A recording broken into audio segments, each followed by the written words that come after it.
Hi, I'm Jenny, one of the plant doctors at Moana Nursery, and I'm here to introduce you to our kitchen minis.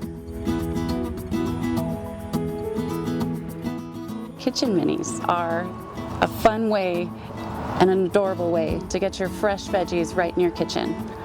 We have tomatoes, different types of cherry tomatoes. We have these quick snack cucumbers and lots of peppers.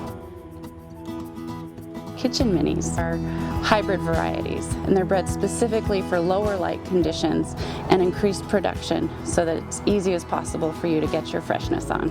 As for watering, you do want to be very aware that based on where they're placed in your home, they're going to have different watering needs. If they're on a porch or your patio or in a hot sunroom or even under an AC vent where airflow is circulating all the time, that soil is going to dry out a little bit faster. Your best practice is just plunge your fingers down in there and see if you feel any moisture, if it's dry or if it's soggy.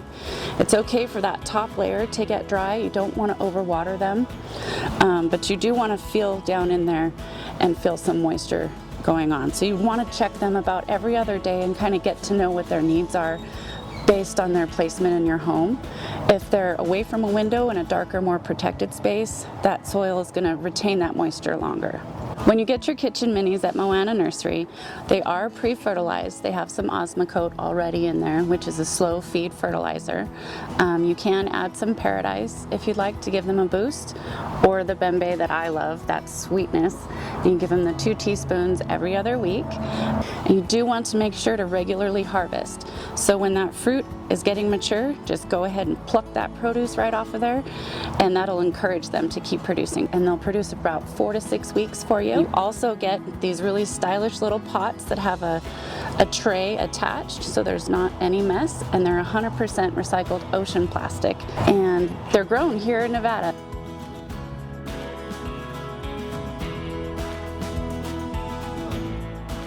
If you were discouraged by this last winter that just took forever to tap out, and you didn't even want to try your veggie garden, or you live in an apartment or a condo, or you just want freshness right at your fingertips, we got you covered.